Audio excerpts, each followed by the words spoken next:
todos bem-vindos ao Resenhas IDEMP, aquele momento onde nós do IDEMP conversamos com os nossos professores sobre assuntos extremamente atuais, pertinentes, que envolvem pessoas, organizações, o sistema como um todo.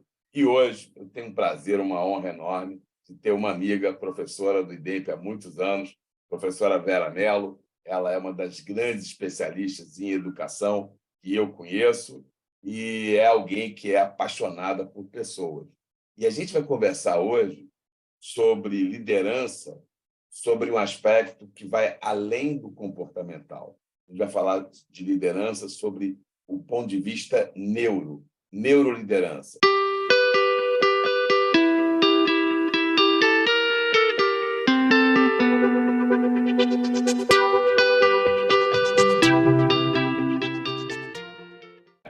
Afinal de contas, o que é neuroliderança? Impressionante, né, Roberto? Eu ministro aula de neurobusiness e neuroliderança faz parte. Eu pergunto para os meus alunos, hoje, 2023, se eles conhecem, a maioria, quase que 95%, diz que não conhece.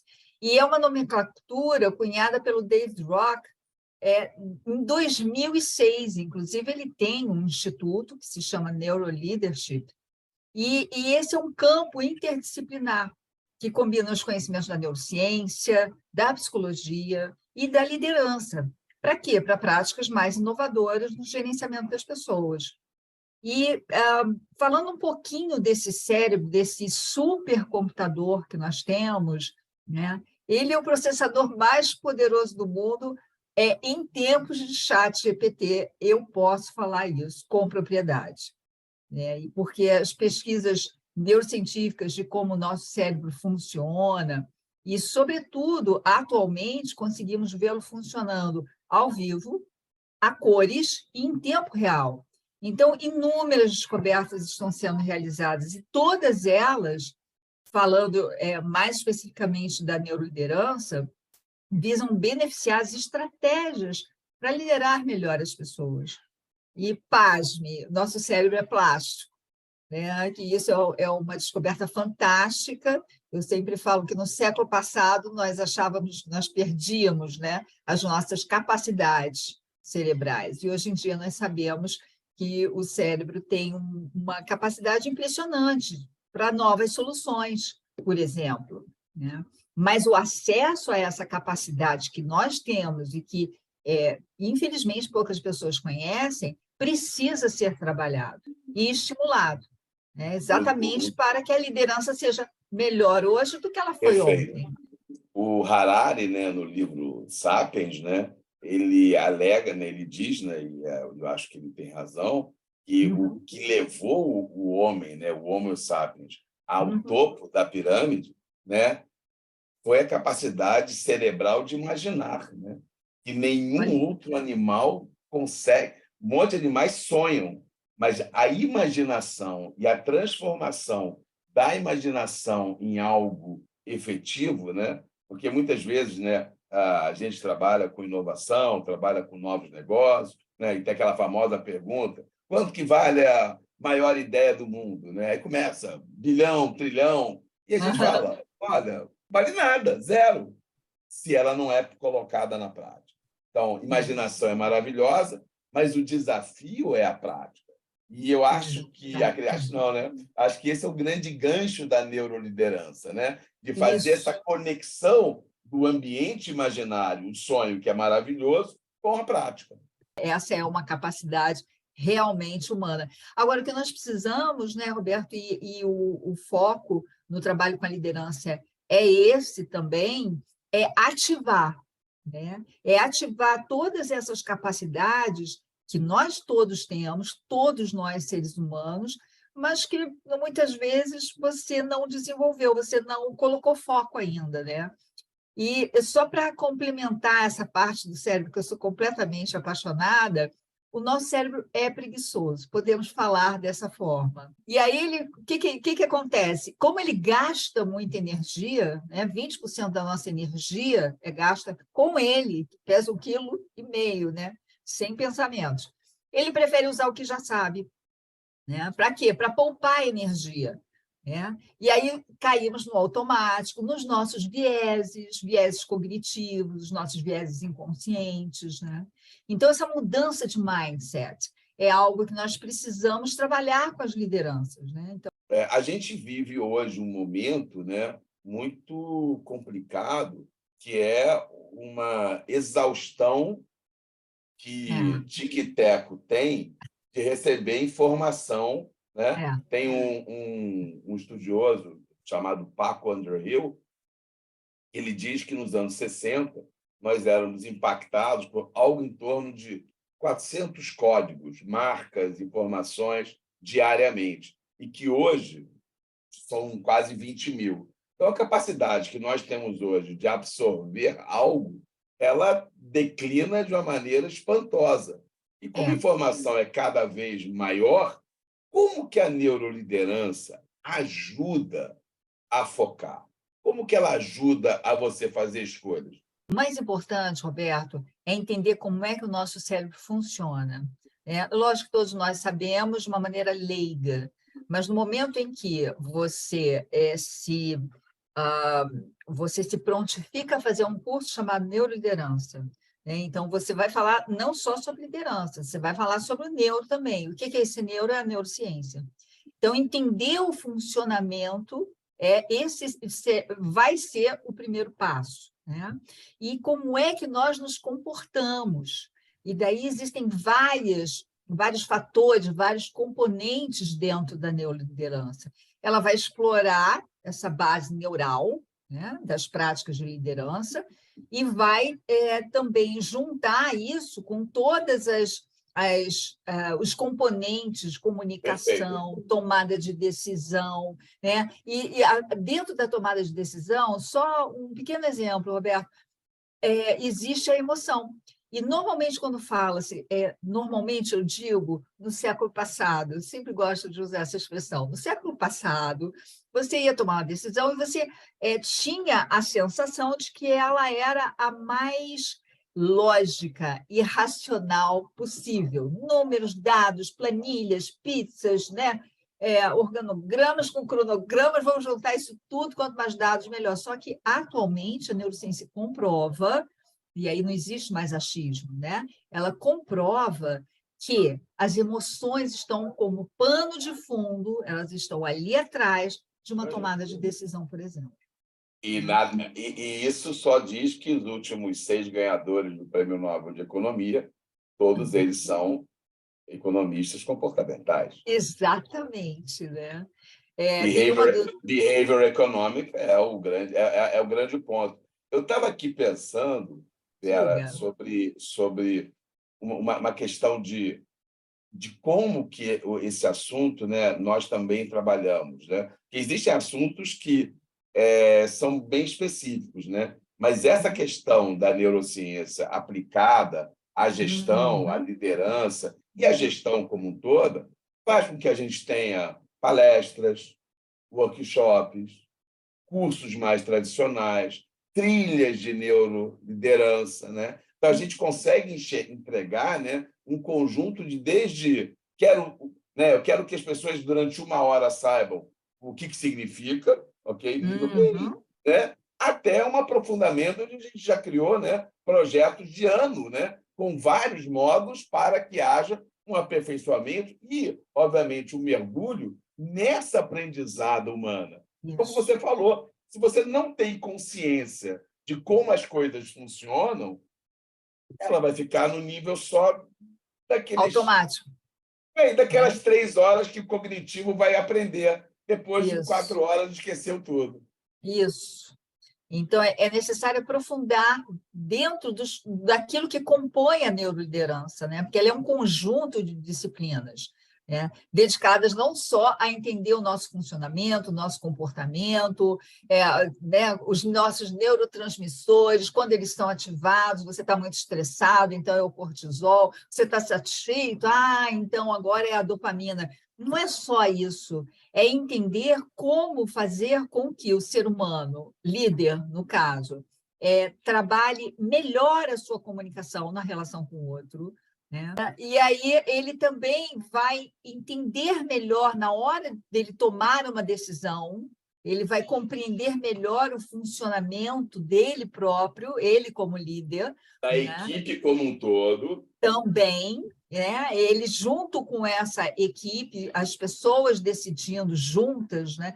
A autorregulação também é fundamental. Se eu estou falando de tomada de decisão, você regular as próprias emoções, regular as emoções do outro, né? Tudo que é novo implica em medo. Com medo nós não crescemos, né? Por isso fala-se tanto de segurança psicológica atualmente, né? Perfeito. Então entra tanta coisa, E sabe, tem Roberto? Entra... Maravilha. E tem aquela questão toda do animal político, né? Que o ser Sim, humano é um animal político, né? sim. E Ele é um animal social, né? político, ele é um animal político e social na sua casa, no seu trabalho, né? Junto aonde quer que seja, né? A não ser lá o cara do Tibete que fica 30 anos dentro da caverna. O resto, né? Quando ele desce depois do 30º, né, do 30 anos, no primeiro dia que ele desce, né, e vai conviver com outros, ele já virou um animal, né, social, político. E Muito ele precisa, né, se conectar. Então, a isso. neuroliderança, pelo que entendi, ela está diretamente ligada à nossa capacidade de se conectar Exatamente. internamente e externamente, né? Exatamente, Roberto. Porque você falou uma coisa interessante que me fugiu. Ah, lembrei. O cérebro é social, né? Então, quando você trouxe aquela pergunta da atenção, né? Não à toa nós precisamos fazer um esforço para prestarmos atenção, né? Não à toa, porque o nosso cérebro é social. Você imagina um aparelhinho como esse, que não é mais um telefone, né? Um micro, mini computador, o quanto ele rouba a nossa atenção, né? Então, assim, atenção é algo fundamental no mundo do trabalho. Inclusive, o Daniel Goleman tem um livro maravilhoso que se chama Foco. E eu, como professora de mindfulness também, né, não satisfeita com a psicologia ocidental, fui estudar a oriental. Eu sempre falo, meditação que as pessoas têm como uma coisa esotérica, lá estou eu mudando de assunto já, é concentração. Meditação é concentração. Então, por que eu estou falando disso? Porque quanto melhor nós entendermos como funcionamos, como nos comportamos, isso é autoconhecimento puro, né, Roberto? Autoconhecimento puro. Só que é acrescido de conhecimentos neurocientíficos. O grande ganho de quem Muito estuda interessante. neurociência, de quem vai se propor, né, a estar conosco, se trabalhando para se transformar num neurolíder, é isso, ele vai se beneficiar de múltiplas formas. A comunicação, a motivação, não só própria, mas na relação com o outro, entender que estímulos e recompensas, como nós Isso, fazemos né? no século Olha que passado, Olha que interessante, né? já A era. gente, né? Eu não tinha feito essa associação sobre o alcance da neuroliderança, né? Sobre que hoje muito se fala, né? Que o foco das empresas deveria ser no cliente e hoje já Uhum. se fala no foco do cliente. E o que diferencia o foco no cliente com o foco do cliente? É a capacidade efetiva que você tem de ser empático e se colocar no lugar do cliente. E se Isso. colocar no lugar do cliente envolve você ver, não, você olhar, você ouvir, não, você escutar. Porque você pode ouvir e entra por um ouvido e sai pelo outro. Mas quando Sim, você para escutar, você sim, está inteiro lá. Quando você sim. observa, quando você literalmente, você não está olhando, você está vendo, você para tudo, né, os seus neurônios, tic-tac, para tudo para ficar, né, nesse papel de observador. Então, eu, Isso. eu entendo que a neuroliderança e a neurociência vai contribuir para eu vender melhor, para eu atender Claro, melhor, claro. para negociar melhor. O Sinek, ele tem uma frase maravilhosa, né? 100% dos clientes são pessoas, 100% dos líderes são pessoas, Isso aí. 100%, né? Todo mundo é pessoa. Se você não entende de pessoas, É você não isso aí. entende de negócios. nas minhas aulas também, que as empresas não são feitas de mesas, cadeiras e sistemas, são feitas de pessoas, que uma empresa emite tira uma nota, um CNPJ para o CNPJ, mas quem faz negócio é um CPF, não é verdade? Exatamente. Por enquanto. Por Nossa, isso, poxa, sensacional a nossa conversa. obrigada, Roberto, pela oportunidade. Com certeza, né, teremos muitas outras conversas com você em diversos assuntos, mas o ponto, né, de entender, né, o impacto da neuroliderança, da neurociência, de como que é um assunto que parece muito longe do nosso dia a dia, parece quase algo voltado a uma coisa mais de autômato, né, uma coisa meio, né, de difícil entendimento, né, o quanto que ela é fundamental e o quanto que ela, sem perder a sua complexidade, o quanto que todos nós podemos, né, nos fazer uso, nos apropriar desse entendimento para sermos melhores pessoas, não melhor colaborador, melhor empresário, melhor gestor, melhor pessoas. Isso. É isso aí, Roberto. Então, são muitos, sabe? Inclusive, a inteligência emocional entra junto, redução do estresse, o que melhora o clima, né? Fala-se muito de uma cultura organizacional positiva, fala-se de segurança psicológica atualmente, além de todos aqueles quesitos que nós já sabemos são tão importantes, né? A motivação, porque senão as pessoas não se engajam mesmo, e comunicação, né? As pessoas precisam entender que ela, ser humano, está lidando com outro ser humano, e o que ela não gosta para ela, o outro também não gosta. Então, falando de comunicação não violenta. Então, é um composto, sabe? Falar de neuroliderança engloba falar de vários aspectos que dizem respeito a liderar pessoas no século XXI. Muito legal. E, de uma certa forma, talvez liderar a si próprio, né? Eu acho que se você não consegue liderar a si próprio, como é que você vai estar apto a liderar o outro? Por isso, um campo de estudo é a autorregulação, que eu falei anteriormente, né? Ou seja, você regular-se, regular as suas emoções, e aí, lógico, eu sempre falo que eu faço entre aspas, mas fica mais fácil, pelo menos, o entendimento da emoção do outro. Daí a empatia, né? Daí eu entender que o outro é um ser humano como eu sou, e as pessoas não estão mais admitindo serem trabalhadas como no século passado, né? Ou seja, Ainda que a gente, teoricamente, deveria estar terminando, né? Mas a gente sempre tem um gancho a mais, né? Então, a neuroliderança também ela tem um impacto profundo nessa transformação da diversidade social, né? Pela capacidade que a gente tem de se reeducar e de se reprogramar, né? Do que todos nós temos o direito de experimentar e não gostar.